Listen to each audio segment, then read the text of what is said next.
Good morning, everyone. I am Professor Sumit Devrai from Department of Computer Science and Engineering. Today, we are going to discuss the concept of the complexity and asymptotic notation and how to solve the particular recurrence relation. These topics belongs to the analysis and design of algorithm. So, first of all, we will discuss about the asymptotic notation, how to represent time complexity. Exactly what time complexity it is. So time complexity is a time requirement of the particular algorithm or program to need to run to completion, need to time taken for the machine.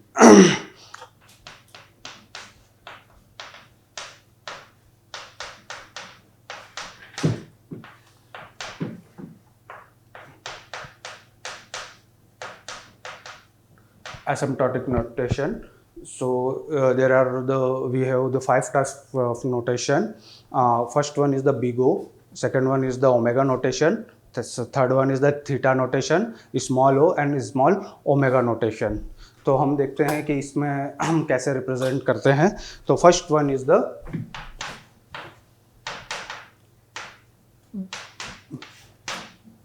big O notation. Big O notation represented by the function f of n, order of g of n. We say that the function f of n is the order of g of n if and only if the function f of n less than or equal to, there must be a constant c into g of n for the all n which is greater than or equal to n zero. यहाँ पे हम देख सकते हैं कि हम किसी function को order of g of n कब कहेंगे, जब कोई हमारा फंक्शन इज लेस देन और इक्वल टू होगा. There must be a constant. ये दिस रिप्रेजेंट कांस्टेंट और this is the another function. और ये जो है हमारे पास में एन जीरो एक ऐसा पॉइंट होगा जहाँ से हमारे फंक्शन वेरिएशन करना बंद कर देता है. मतलब बिफोर द एन ज़ीरो हम ये कह सकते हैं कि it may be fluctuate up and down, but after the n zero यहाँ पे ये होता है कि हमारा जो फंक्शन है वो फ्लक्चुएट होना बंद कर देता है. ठीक है. For the example, suppose we have the function 3n + 2. इसको हम कह सकते हैं this is the order of n. तो हम इसमें देखते हैं कि ये कैसे सेटिस्फाई होता है. तो 3 of n + 2 is less than और इक्वल टू 4n. ठीक है. यहाँ पे हम देखते हैं for the n equal to 0 के लिए यहाँ पे हम देखते हैं कि 3 × 0 + 2 इज लेस देन और equal to 4 × 0 which is equal to the 2 is less than और इक्वल टू 0. ये कंडीशन यहाँ पे क्या हो गई, सेटिस्फाइड नहीं हुई. फिर हम n इक्वल टू 1 के लिए देखते हैं. 3 × 1 + 2 लेस देन और इक्वल टू 4 × 1. तो यहाँ पे ये 3 × 1 3 + 5 + 2 5 इज लेस देन और इक्वल टू 4. जो भी ये भी कंडीशन हमारी क्या हो गई, फॉल्स हो गई. और यहाँ पे हम एक और देखते हैं 3 × 2 + 2 इज लेस देन और इक्वल टू 4 × 2. तो यहाँ पे हम देखते हैं कि 3 × 2 6 + 2 = 8 इज लेस देन और इक्वल टू 8. तो ये हमारी इनइक्वालिटी सेटिस्फाई कर रही है फॉर द n = 2 के लिए. n = 2 के लिए यहाँ पे 3 के लिए हम और देखते हैं. तो 3 × 3 + 2 इज लेस देन और इक्वल टू 4 × 3. तो यहाँ पे क्या होता है, 3 × 3 9 9 + 2 11 इज लेस देन और इक्वल टू 12. तो ये भी सेटिस्फाइड हो रहा है n = 3 के लिए. तो हम यहाँ देख सकते हैं कि फॉर n = 0 और n = 1 के लिए कंडीशन सेटिस्फाइड नहीं हो रही है, पर यहाँ पे n = 2 और उसकी लार्ज वैल्यू के लिए ये क्वेश्चन सेटिस्फाइड करेगा. ठीक है. तो यहाँ पे जो इस n जीरो की वैल्यू है वो आई है 2 और यहाँ पे जो कांस्टेंट की वैल्यू है c वो आई है 4. तो ये हमारी जो नोटेशन है it is known as the big O notation. मतलब जो ये नोटेशन सेटिस्फाई करती है वो क्या करती है, अपर बाउंड और the worst case of the time complexity. our second notation is the omega notation.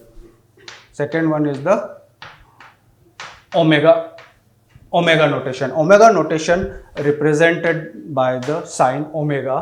ठीक है, यहाँ पे हम कह सकते हैं कि our function f of n is the omega of g of n if and only if f of n is greater than or equal to, there must be a constant c and g of n for the all n greater than or equal to n 0. तो यहाँ पे हमारा जो function होगा g of n से either equal होगा या तो ग्रेटर देन होगा. For the all there must be a constant c और एंड 0. यहाँ पे हम एक एग्जांपल देखते हैं कि 3n plus 2 which is order of n. ठीक है, हम इसको ओमेगा ऑफ n भी कह सकते हैं. ठीक है, तो इसके लिए हम सेटिस्फाई करते हैं 3n plus 2 is greater than or equal to 3n for n is greater than or equal to 1. ठीक है, यहाँ पे हम देखते हैं n इक्वल टू 0 के लिए तो 3 into 0 plus 2 is greater than और इक्वल टू 3 इंटू 0. तो यहाँ पे ये हो जाएगा 2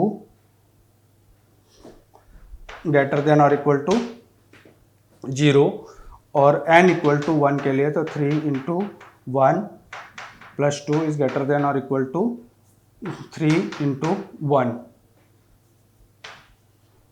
तो यहाँ पे हो जाएगा 3 प्लस 2 5 इज ग्रेटर देन और इक्वल टू 3. अब यहाँ पे देख रहे हैं हम कि n इक्वल टू 0 के लिए भी ये सेटिस्फाई कर रहा है, पर हम ऐसी कोई एल्गोरिदम नहीं लेते हैं कि जिसका इनपुट कुछ हो ही ना. ठीक है, तो इसके लिए हम यहाँ पे जो n0 है यहाँ पे शो करते हैं n इज ग्रेटर देन और इक्वल टू 1 के लिए, और यहाँ पे जो ये कांस्टेंट होगा there must be c is equal to 3. ठीक है, तो this is the omega notation. Omega notation show the best case, it is the lower bound of the algorithm. ठीक है, our next notation is the theta notation. Next notation is the theta notation. Theta notation is represented by the theta and f of n is equal to theta of g of n. यहाँ पे हम ये show कर सकते हैं कि c1 g of n is less than or equal to f of n is less than or equal to c2 g of n. For all equal n is greater than or equal to n0. तो यहाँ पे हम theta notation को ये देख सकते हैं, it is a sandwich between the two constant c1 and c2. ठीक है, यहाँ पे ये c1 g1 से क्या होगा, c1 g ऑफ n से बड़ा होगा f ऑफ n, और यहाँ पे c2 g ऑफ n से क्या होगा, छोटा होगा. ठीक है, तो हमने ये पिछले एग्जाम्पल में देखा था कि हमारे पास में जो f ऑफ n था, ठीक है, 3n प्लस 2. ठीक है, तो यहाँ पे 3n प्लस 2 जो था ग्रेटर देन और इक्वल टू 3n था for the n is greater than और इक्वल टू 2 के लिए, और यहाँ पे 3n plus 2 is less than और इक्वल टू होगा 4n से for n is greater than और इक्वल टू 2. तो यहाँ पे c1 की जो वैल्यू होगी वो होगी 3 और c2 की वैल्यू होगी 4 और n0 की वैल्यू है वो है 2. तो यहाँ पे हम देख सकते हैं कि जो फंक्शन है वो क्या है, दो c1 into ji of n और c2 g ऑफ n के बीच में क्या है, एक सैंडविच बनाता है. ठीक है, तो it represent the exact time complexity of the algorithm, it is a sandwich between two function. ठीक है, तो this is known as the theta notation. So these are the our three main notation to represent the time complexity. We have the two more notation जिसको हम कहते हैं little o और little omega.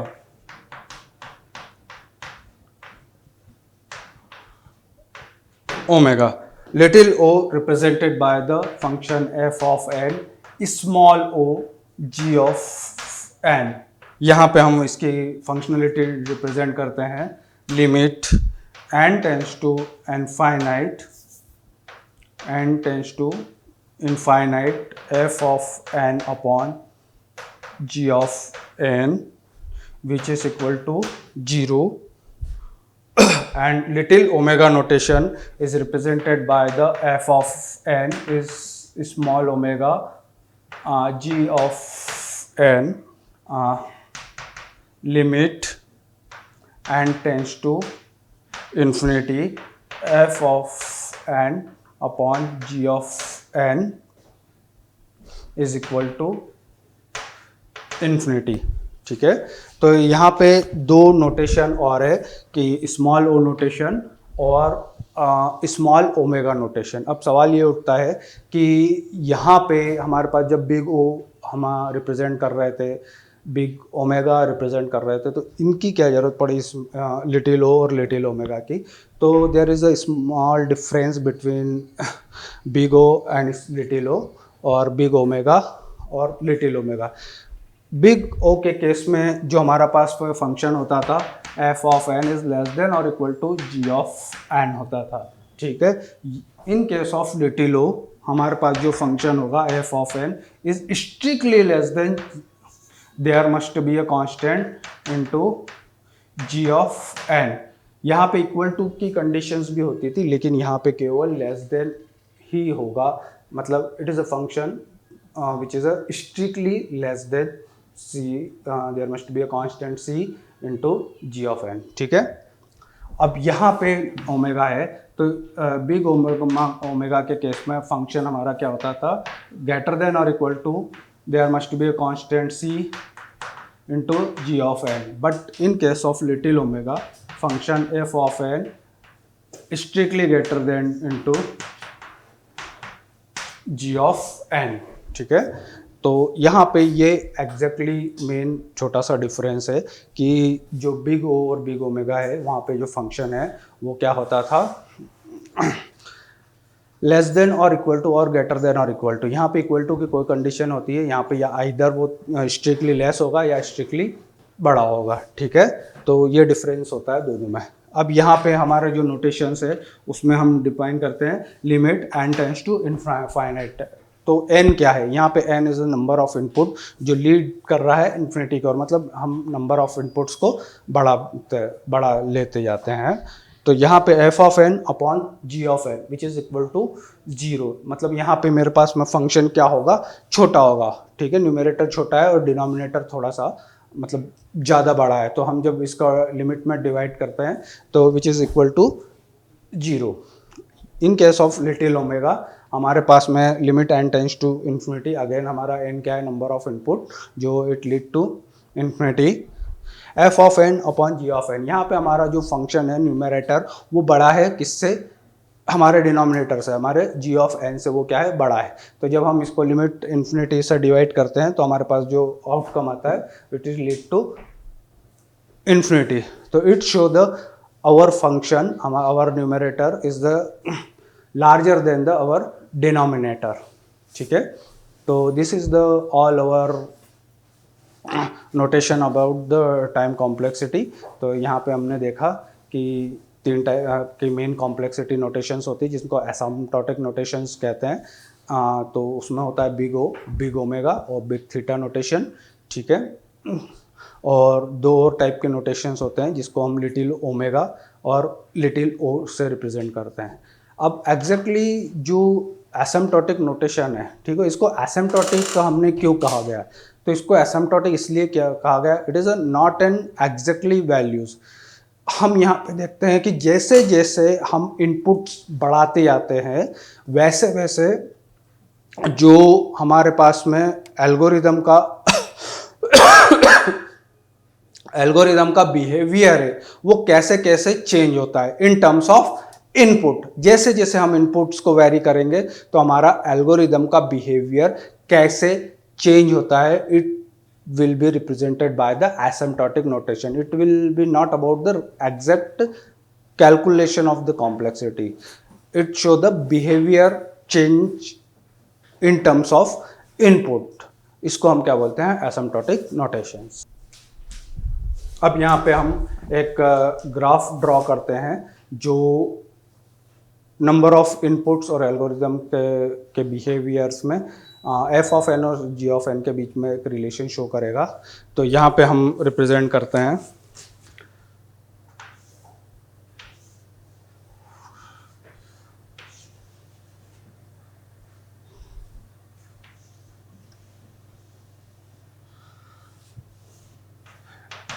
f of n, c of g of n. This is the our n 0. ठीक है, तो f of n is the order of g of n. यहाँ पे हम देख रहे हैं कि this is the our n0 जो हमारा एक पॉइंट होता है, इसके जो पहले होता है इट में भी अवर फंक्शन विल बी फ्लक्चुएट, हो सकता है कि ये फ्लक्चुएट हो, बट आफ्टर द n0 हमारे पास कोई फंक्शन में फ्लक्चुएशन नहीं होता है।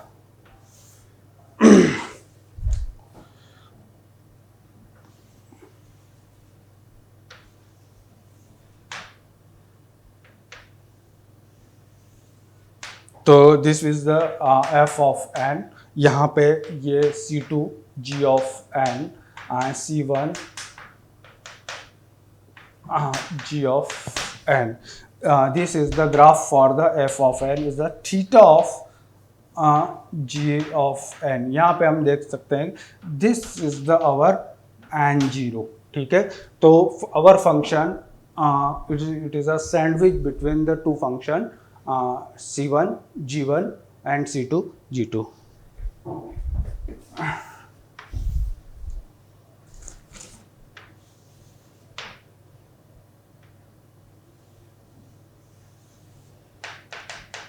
f of n function c g of n, f of n is greater than or equal to c g of n. तो f of n is equal to omega g of n. तो यहाँ पे हमारे पास में ये जो graph है it represent the big O notation, this represent the theta notation and this graph represent the concept of the omega notation. तो यहाँ पे जो फंक्शन है इस n0 के बाद में हमारे पास में फ्लक्चुएट होना क्या कर देगा, बंद कर देगा, ठीक है। इसके बाद में ये फंक्शन की जो ग्रोथ रेट है हमारे पास में c of g of n से क्या होगी, हमेशा ज़्यादा होगी, ठीक है। Our next topic is solution of the recurrence relation. Recurrence relation is the method to represent the time complexity या time function in represent of the recurrence relation, ठीक है। It show by the t of n is equal to t of 1 where n equal to 1 and at n by b plus f of n where n is greater than or equal to 1. This is the standard notation of the recurrence relation for representing the time complexity of our algorithm, ठीक है। तो अगर n की value 1 है तो उसकी value क्या होती है, t of 1 इक्वल टू 1 होती है, ठीक है। और अगर n की वैल्यू x से ज़्यादा है तो उसको हम रिप्रेजेंट करते हैं a of t n by B plus f of n। तो यहाँ पे a is equal to number of sub problem, a equal to number of sub problem, a is equal to number of sub problem and b equal to size of sub problem. तो a is the number of sub problem where b is the size of the sub problem, ठीक है। and f of n is equal to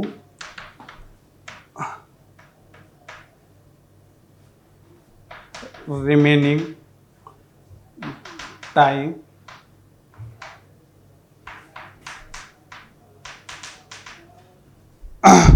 f of n is represent the remaining time complexity. So it is a standard notation to represent our behavior of the algorithm and our time complexity.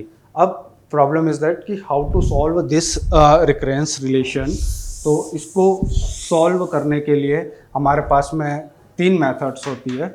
First one is the substitution method.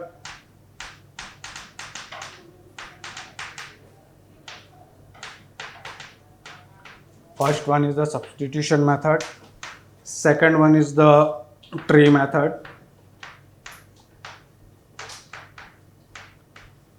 And last one is the master method.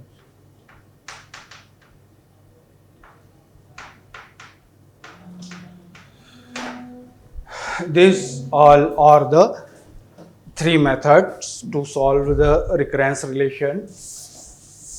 तो हम इसका एक example देखते हैं, ठीक है. तो सबसे पहले हम देखते हैं सब्स्टिट्यूशन मेथड, उसके बाद हम देखेंगे tree method, and after that we will see the master method. तो फर्स्ट वन इज द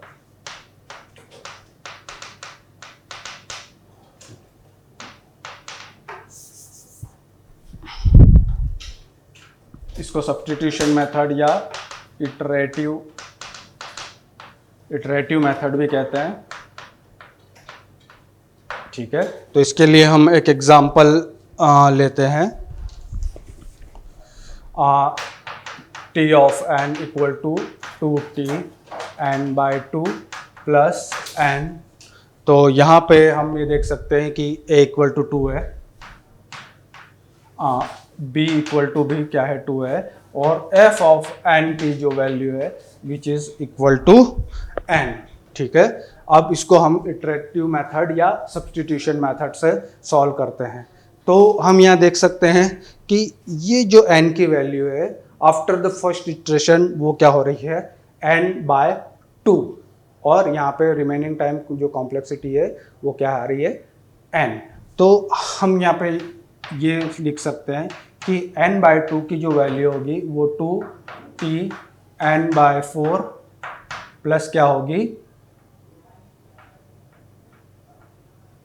यहाँ पे इसकी वैल्यू क्या होगी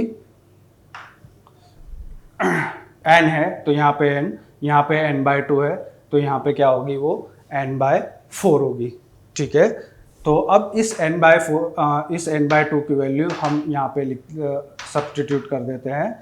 तो 2t n बाय 4 प्लस यहाँ पे हमने क्या लिखा n प्लस n, मतलब हमने इस n बाय 2 की वैल्यू को यहाँ पे पुट किया है. तो यहाँ पे क्या आ गया 2t n by 4 plus n. तो यहाँ पे क्या आ जाएगा 2 का square t n by 4 plus यहाँ पे आ जाएगा 3n, ठीक है. अगले बार में हम करेंगे तो ये जो आ जाएगा 2 की पावर 3 t की power n by 8 plus 7n, ठीक है. क्लियर है. जब हम इसको सॉल्व करेंगे t ऑफ 1 इक्वल टू 1 से, तो इसका जो बेस केस होगा जहाँ पे आके एल्गोरिदम अपने आप को कॉल करना बंद कर देती है, ठीक है. तो यहाँ पे हम इसका जो बेस केस लेंगे t ऑफ 1 इक्वल टू 1 लेंगे. तो यहाँ पे ये जो बेस इसका जनरलाइज केस बनेगा 2 की पावर t, ठीक है, n 2 की पावर 3 k प्लस क्या बनेगा k n बनेगा. जब हम इसको सॉल्व करेंगे तो आवर कॉम्प्लेक्सिटी जो आएगी वो क्या आएगी theta of n log n आएगी, ठीक है. तो यहाँ पे हम जो सॉल्व करते हैं with the help of substitution और इटरेशन मेथड से, तो हम क्या करते हैं कि इसकी सब्स्टिट्यूट मतलब रिपीटेडली उसका बिहेवियर डिटरमाइन करते हैं. उसको हम ये देखते हैं कि अगले वो इटरेशन में वो कैसे बिहेव करेगा. जैसे यहाँ पे n है तो यहाँ पे कितना हो जाएगा n बाय 2, और यहाँ पे क्या है n बाय 2 है तो यहाँ पे कितना हो जाएगा n बाय 4. तो इसको हम ऐसे सॉल्व करेंगे तो यहाँ पे क्या आ जाएगा मेरे पास में theta of n log n, ठीक है. This is our the substitution method और iterative method. Our next method is a tree method.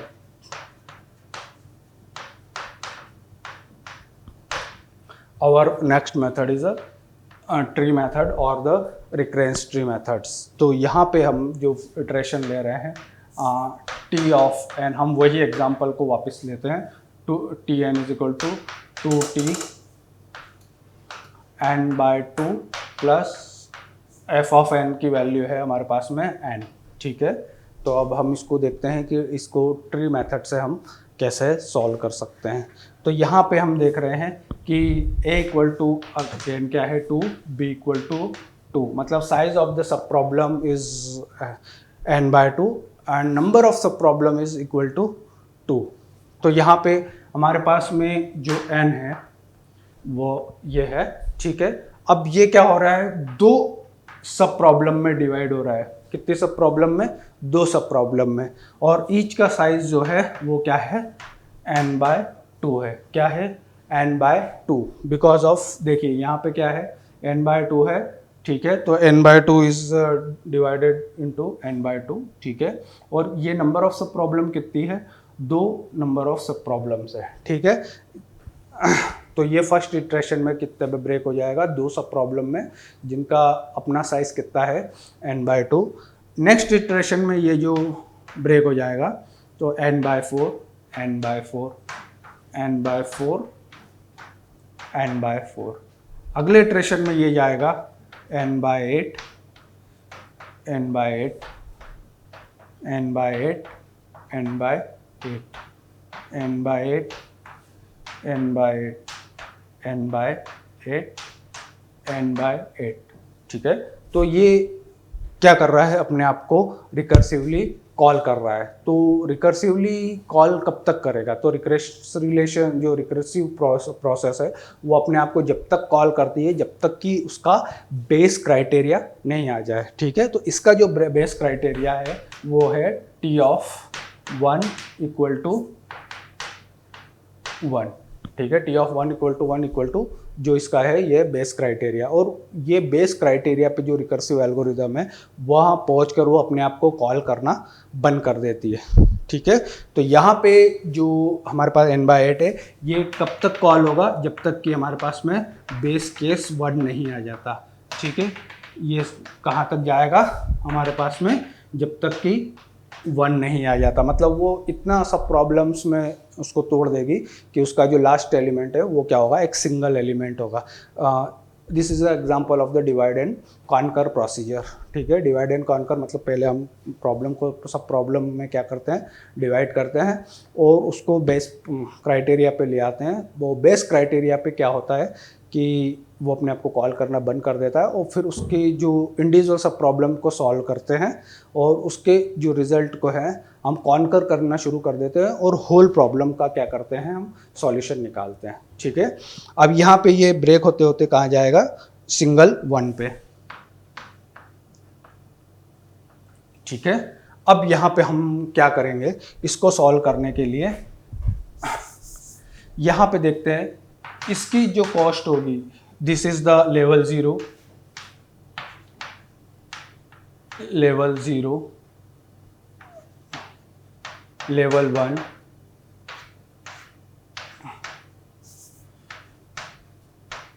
Level 2, ठीक है। Level means the level of the tree, root denoted by the level 0। अब यहाँ पे इसकी cost हो गई है n, यहाँ पे हम इसकी कॉस्ट अगर हम निकालें तो यहाँ पे होगी इसकी cost n by 2 plus n by 2 which is equal to n। यहाँ पे हम इसकी कॉस्ट निकालें तो n by 4 plus n by 4 plus n by 4 plus n by 4 which is equal to the 4n by 4 again equal to n। यहाँ पे भी हम इसको सम करेंगे तो ये कितना आ जाएगा n। यहाँ पे भी जो लास्ट वन है उनको भी हम अगर कॉन्कर करें तो यहाँ पे ये कितना आ जाएगा n, ठीक है। तो हमारे पास में हर लेवल का जो सम है वो कितना आ रहा है n, ठीक है। तो ऐसे हमारे पास में कितने नंबर ऑफ लेवल होंगे, ठीक है। हम इसको रफ करते हैं। तो हमारे पास में लेवल 0 का सम जो है वो n आया, लेवल 1 का सम जो है वो n आया, अगेन सम कितना आया n। तो ये कितने लेवल तक जाएगा? अप टू k लेवल तक। अब नंबर ऑफ लेवल कितने होंगे? ठीक है, तो which is equal to the height of the tree. ठीक है, k क्या होगा? k is equal to height of the tree, height of the tree क्या होगा? Height of the tree, and height of the tree is proportional to the order of log n। Height of the tree is proportional to the log n। तो हम इसको solve करते हैं, तो which is equal to the k n, and k is a log n, तो वो आ जाएगा n log n। ठीक है, तो our complexity is equal to the theta of n log n with the help of tree method. तो tree method में कुछ नहीं करना है, हमें जो फंक्शन है उसको ट्री के अकॉर्डिंग डिवाइड करना है, और हमें हर लेवल का सम करना है। ठीक है, हर लेवल का इंडिविजुअल सम करना है और उसको क्या करना है? कॉन्कर करना है, और सारे लेवल का सम करके हम resultant time complexity find out करते हैं। Our next method to find the solution of the recurrence relation is the master method। ठीक है, मास्टर मेथड हमें ये बोलती है कि suppose our recurrence relation is given by a T n by b plus F of n where t of 1 equal to 1। ठीक है, तो मास्टर मेथड ये बोलती है कि अगर हमारे पास जो रिकरेंस रिलेशन है अगर इस फॉर्म में है तो आप कैलकुलेट करिए n to the power log b a। क्या कैलकुलेट करेंगे हम? n to the power log b a, और उसका कंपैरिजन हम किससे करवाएंगे? इस f ऑफ n से। तो हमारे पास में 3 केसेस बनते हैं। f of n is less than greater than और इक्वल टू n की power log b a, only greater than n की power log b a। f of n is equal to n की power log b a। f of n is the smaller n की power log b a। तो हमारे पास में ये 3 case हो सकते हैं कि हमने सबसे पहले जो गिवन रिकरेंस रिलेशन है, ठीक है, उसको कंपेयर किया इस फॉर्म से। ठीक है, और हमने क्या फाइंड आउट किया? n to the power log b a। Base क्या है log की? b, और क्या है? a। हम वी नो दैट कि a is the number of sub problem where is b is the size of the sub problem. ठीक है, तो यहाँ पे जो बड़ा होता है वही क्या होता है? हमारे पास में कॉम्प्लेक्सिटी होती है। तो यहाँ पे f ऑफ n बड़ा है, तो यहाँ पे जो कॉम्प्लेक्सिटी होगी theta of f of n होगी, टाइम कॉम्प्लेक्सिटी। इस केस में जब इक्वल होता है तो कॉम्प्लेक्सिटी जो होती है वो theta n to the power log b a f of n हमारे पास क्या होगी? कॉम्प्लेक्सिटी। और यहाँ पे जो कॉम्प्लेक्सिटी होगी theta of n to the power log b a। ठीक है, यहाँ पे f ऑफ n बड़ा है तो f ऑफ n कॉम्प्लेक्सिटी होगी। जब वो दोनों इक्वल है तो n to the power log b a f of n complexity होगी। और यहाँ पे अगर f of n to the power log b a बड़ा है तो n to the power log b a क्या होगी? रिजल्टेंट कॉम्प्लेक्सिटी होगी। ठीक है, अब यहाँ पे हम देखते हैं